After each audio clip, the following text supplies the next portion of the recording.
hello et salut des pieds jusqu'à la tête de la mode à la culture version française vous rhabille avec les tendances d'aujourd'hui et de demain. Et c'est tout de suite.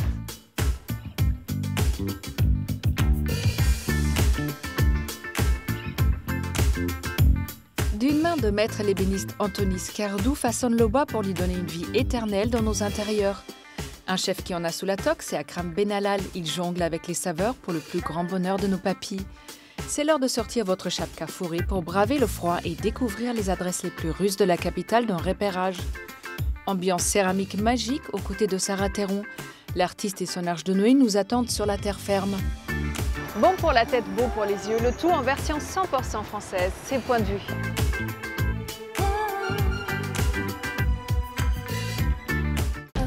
Les fanas de cueillette peuvent ranger leurs bottes de pluie.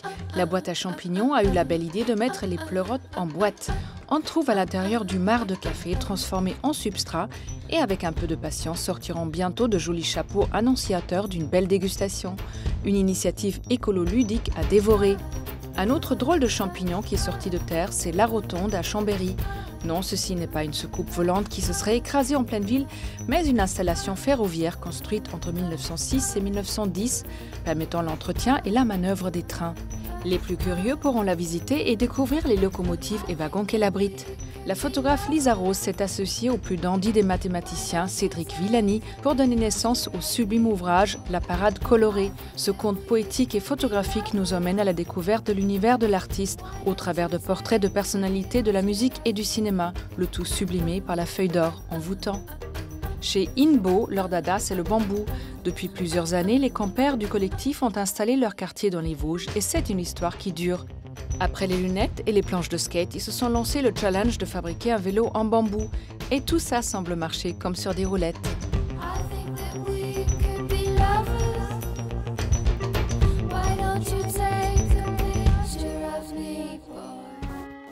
Ambiance rustique chic avec Antonis Cardou. L'ébéniste travaille le bois encore vert pour le façonner sans limite. C'est notre focus du jour.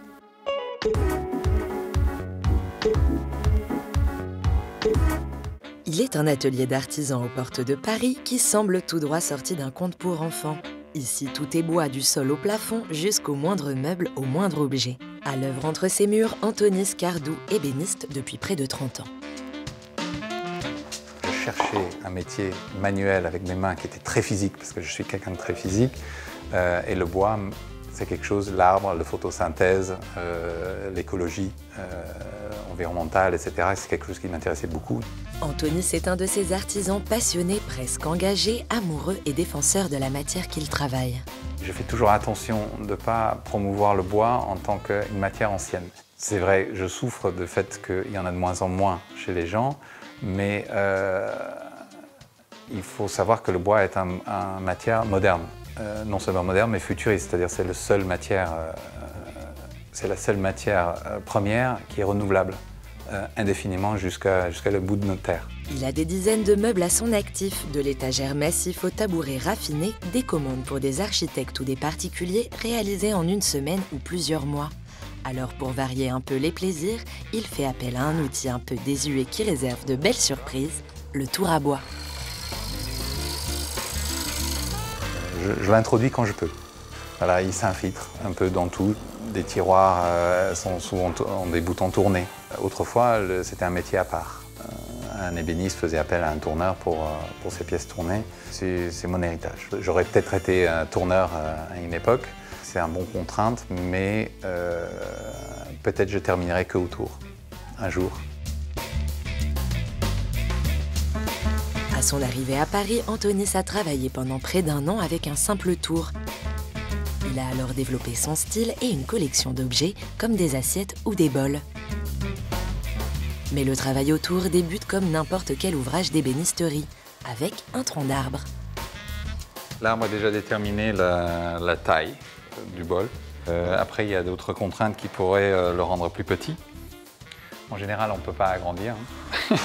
Ça commence à une taille et ça se réduit, donc on sort toujours au maximum. Presque 80% de ce bois va partir en copeaux.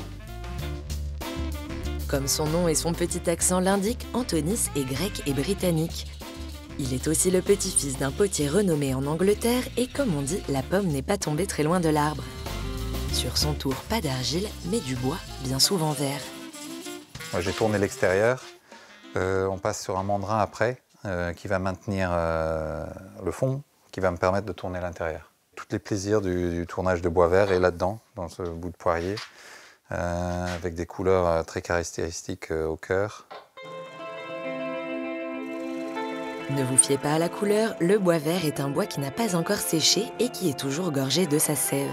Les bûches sont alors plus tendres au passage de la gouge ou du ciseau à bois. On dit que c'est comme du beurre, c'est-à-dire que c'est très très élastique. L'opération est très mouillée, on a de l'eau qui part. Même s'il travaille en série, chacune de ces pièces est unique et prend forme en une trentaine de minutes. Elle sèche ensuite pendant plusieurs semaines et la nature reprend un peu ses droits sur le travail d'Antonis. Après, elles se déforment comme elles veulent. Les gens ont souvent beaucoup de mal à comprendre que l'objet qu'ils sont en train de regarder était parfaitement rond. C'est comme si le bois, même coupé mort, a encore quelque chose à dire. Donc le bol prend sa forme naturelle. Il ne reste plus qu'à affiner le socle et à ajouter une petite signature. Dernière étape, 2 couches d'huile alimentaire pour nourrir et protéger les plats. Ils peuvent alors être utilisés au quotidien, mais attention, le lave-vaisselle est leur pire ennemi. Pour les entretenir, il suffit de les laver à la main et de les faire sécher à la verticale. C'est beaucoup plus rare et c'est assez unique et les machines, pour l'instant, ne peuvent pas le faire. Bon, en tant qu'artisan, on cherche toujours à faire quelque chose que les machines ne peuvent pas faire. Avec son tour et des bois un peu oubliés comme le buis ou le hou, Antonis crée aussi des petits hochets ou des toupies.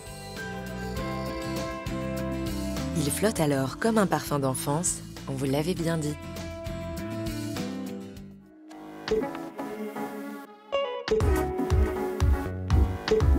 Notre invité du jour a une cuisine éclectique, portrait tout en gourmandise et en découverte culinaire avec Akram Benallal.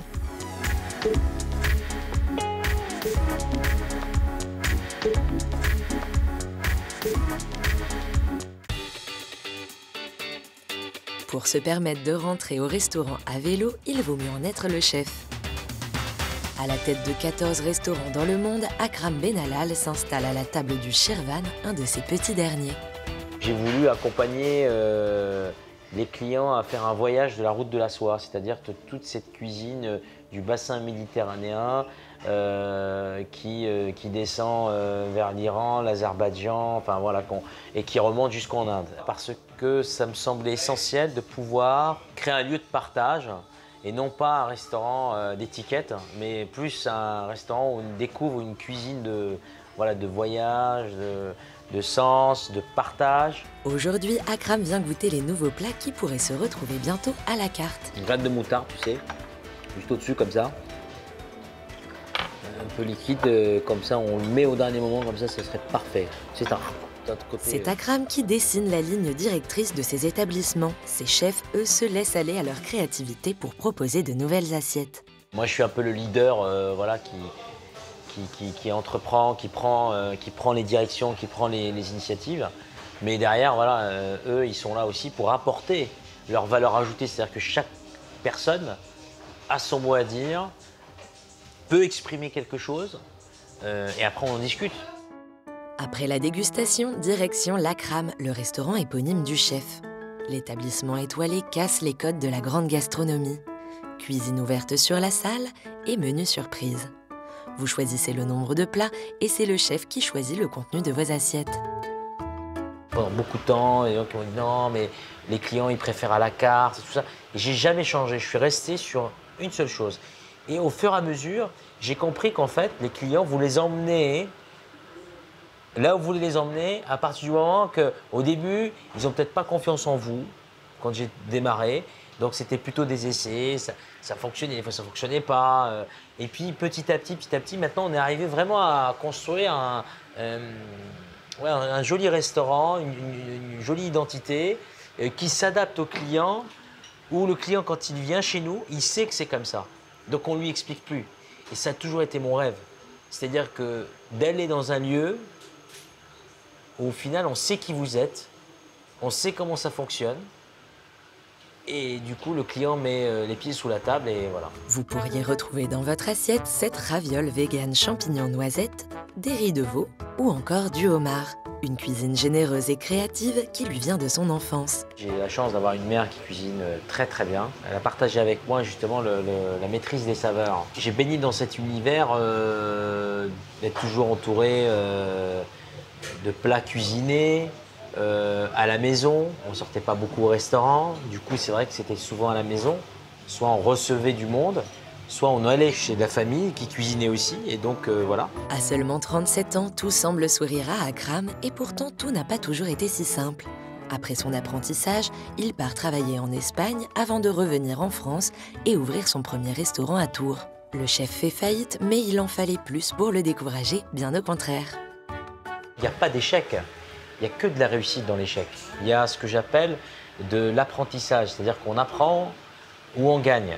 Et puis parfois, vous arrivez à un endroit, ça ne se fait pas, vous allez à un autre, et puis là, pouf, ça s'ouvre, vous voyez. Et puis aussi, je dirais qu'il faut avoir la patience. En fin de service, c'est un invité de marque qui rend visite à Akram, Monsieur Alain Ducasse. Le célèbre chef l'a remarqué dès ses débuts à Paris. Moi, j'aime bien toujours aller voir les jeunes, les voir au début, pas les voir quand ils sont des stars.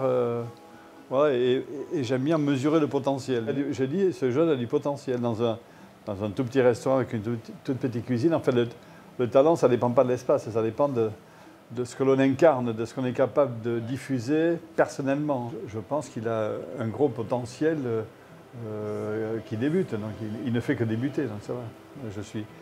Je suis serein, la succession est assurée. Des salles remplies, une reconnaissance de ses pairs, Akram Benallal semble avoir déjà trouvé les ingrédients d'une longue carrière.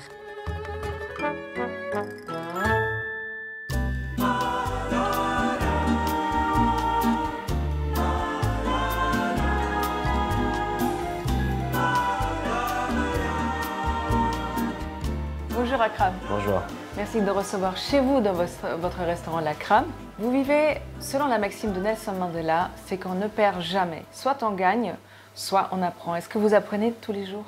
Ah, j'apprends tous les jours et j'aime beaucoup ce dicton qui représente pour moi le courage d'un homme, le fait de vouloir réussir, le fait que quand on a des convictions, il faut les assumer et essayer de tout faire pour y arriver. Mais on en apprend toujours quand on est au plus bas que quand on est tout en haut. Akram, le goût des bonnes choses, vous l'avez appris très tôt avec votre maman à Oran en Algérie et puis à 13 ans quand vous êtes arrivé en France.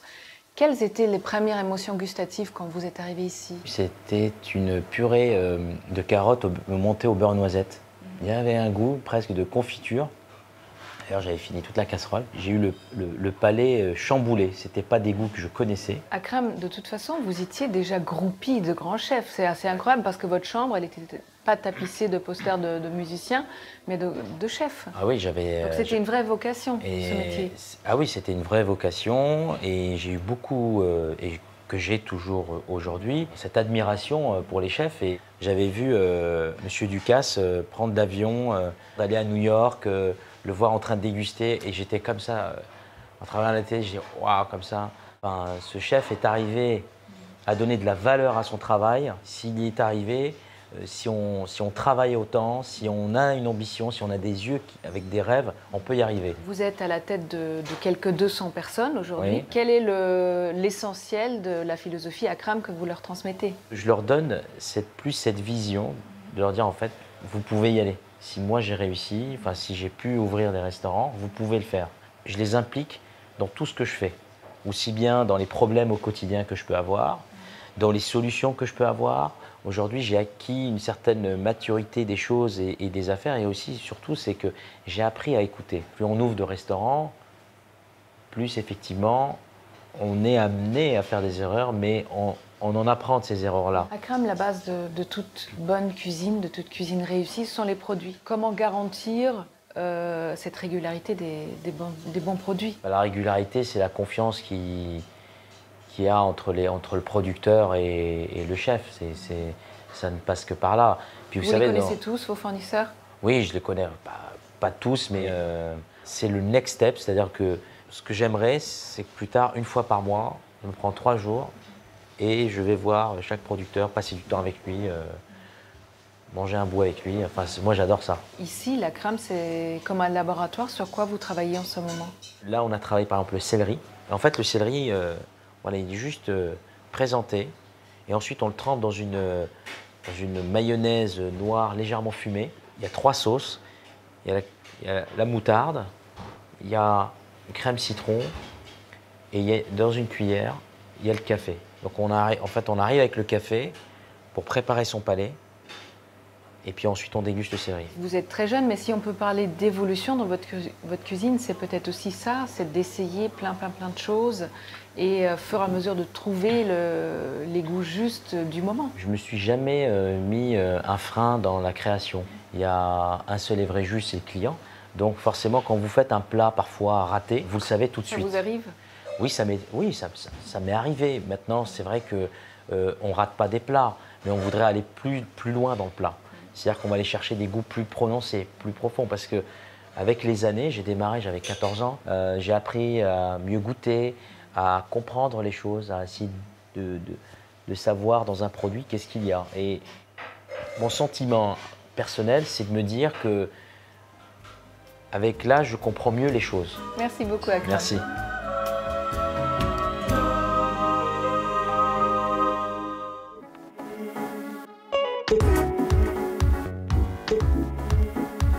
La Russie, c'est sympa, mais ça fait une trotte. Alors pourquoi ne pas rester à Paris pour découvrir ces contrées lointaines en 3 adresses?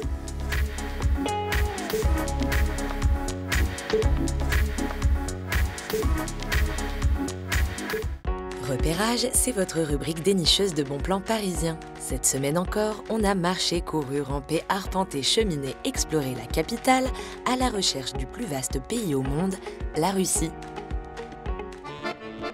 En plein cœur de la ville, les coupoles dorées du centre spirituel et orthodoxe russe font de l'œil aux Parisiens.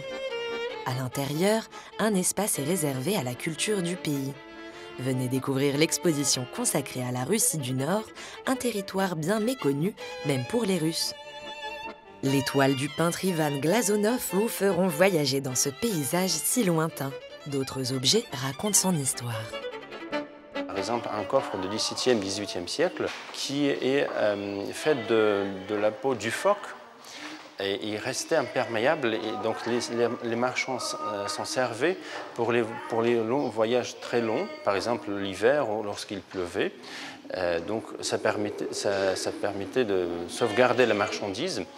Et nous trouvons les coffres pareils en Suède, en Angleterre, et donc c'est une sorte de Louis Vuitton du XVIIe, XVIIe siècle. Des costumes traditionnels du XVIIIe et du XIXe siècle sont aussi exposés. Découvrez les véritables tissus, ornements et bijoux de l'époque. Le centre abrite aussi la cathédrale de la Sainte Trinité. Mais l'architecture ne ressemble pas tout à fait aux églises orthodoxes traditionnelles. Lors de sa création en 2016, il fallait trouver un consensus entre l'esthétisme russe et les façades de la ville de Paris.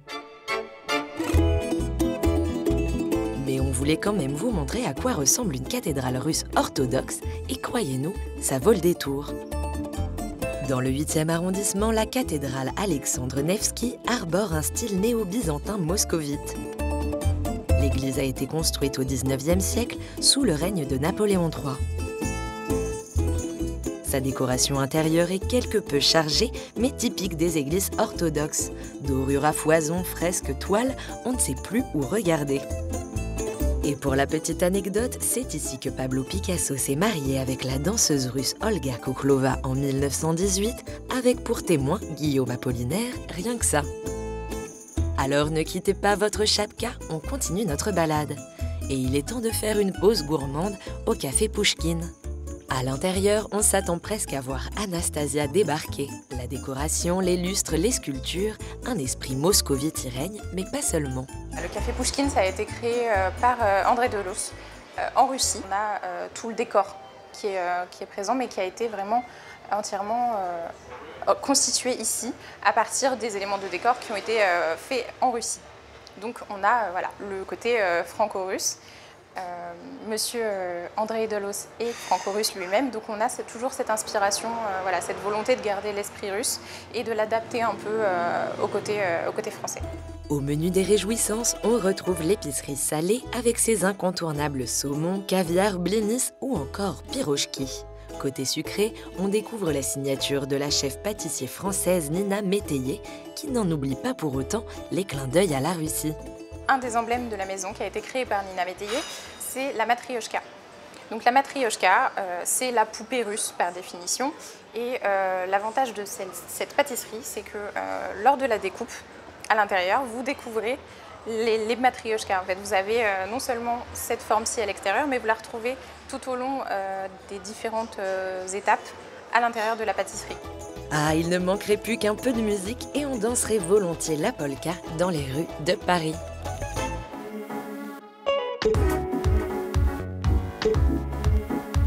Dodo Toucan n'est pas le nom d'une berceuse, mais celui de la marque de Sarah Théron qui donne vie à d'adorables créations grâce à la céramique.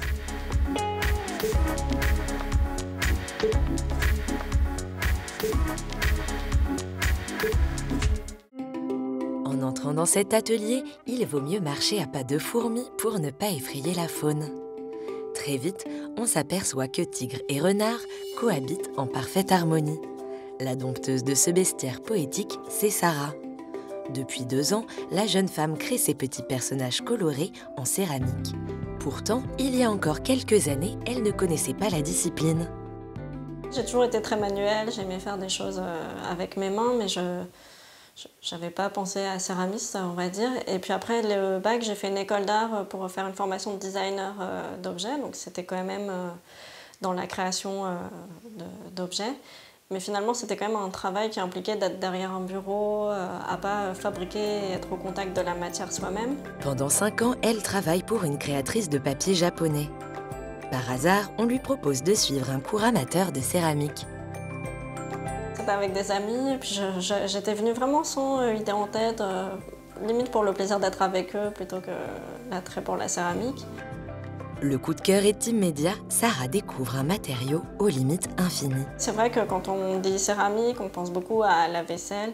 Mais en fait, on peut faire n'importe quel objet parce qu'il a ce côté malléable où on lui donne la forme qu'on veut. Ensuite, c'est vraiment aussi le travail de la couleur. Je pense que c'est quelque chose que j'adore, la couleur. Et quand j'ai découvert toutes ces possibilités de couleurs en céramique, et de motifs, c'était aussi un support d'expression que j'ai beaucoup aimé. Et puis après, le côté on peut faire entièrement soi-même dans son propre atelier et on maîtrise un processus de création, c'était quelque chose qui me plaisait. Le cours d'un jour se transforme alors en cours du soir. Pendant 2 ans, elle apprend à dompter la faïence. Ensuite, on avait acheté un four à céramique avec un ami qu'on avait installé dans ma maison de famille en banlieue. Donc on avait un petit atelier là-bas. Où on allait souvent le vendredi pour fabriquer. Enfin, j'avais réussi à prendre un jour spécial pour ça. Et vendredi après vendredi, ces créations prennent la poussière sur les étagères de la maison familiale. Au bout de quelques temps, je me suis dit qu'il fallait peut-être vendre ce que je faisais, mais tout ça, c'était vraiment un jeu pour le plaisir et pour se distraire. Et puis rapidement, je me suis aperçue que c'était devenu mon métier, que je pouvais faire que ça toute la journée. Ça me plaisait tellement que je pense que je me suis aussi mise à fond dedans, quoi, mais il n'y avait pas de projet, quoi. Et l'arche de Sarah séduit. Son univers enfantin raconte une histoire tout en délicatesse. Chaque animal apprivoisé par la céramiste joue un rôle bien particulier. Par exemple, le pingouin, il a quelque chose d'assez doux, donc je l'ai fait dans des tons gris clair et rose. Le renard, il a ce côté espiègle, donc il est orange vif, et puis avec le petit museau pointu. Enfin, je pense qu'il faut que le dessin de la pièce il puisse exprimer ce caractère symbolique de l'animal. Donc ça prend toujours un peu de temps de trouver exactement ce qu'il faut. Ouais. Et quand Sarah met en scène ses troupeaux, rien n'est laissé au hasard. Là, j'ai fait un pôle vraiment autour de la banquise et tout, avec des petits pingouins qui se promènent dans les icebergs, des petits rennes qui surgissent, une famille d'ours blancs. C'est une vraie torture quand je les dispose sur les étagères parce qu'en fait, je commence à me raconter des histoires donc je les positionne, mais enfin, C'est pas forcément un conte, mais c'est comment ils interagissent entre eux et tout. Et puis en plus, comme ils sont tous un petit peu différents, on peut jamais refaire exactement 2 fois la même chose. Il suffit qu'il y en a un qui penche un peu la tête sur le côté et tout d'un coup, il interagit différemment avec l'autre animal à côté. Vous aussi, vous vous demandez où Sarah puise son imagination. Ouais, je pense que tous les enfants se racontent un peu des histoires dans leur tête. Peut-être qu'il y en a qui s'arrêtent jamais. Enfin...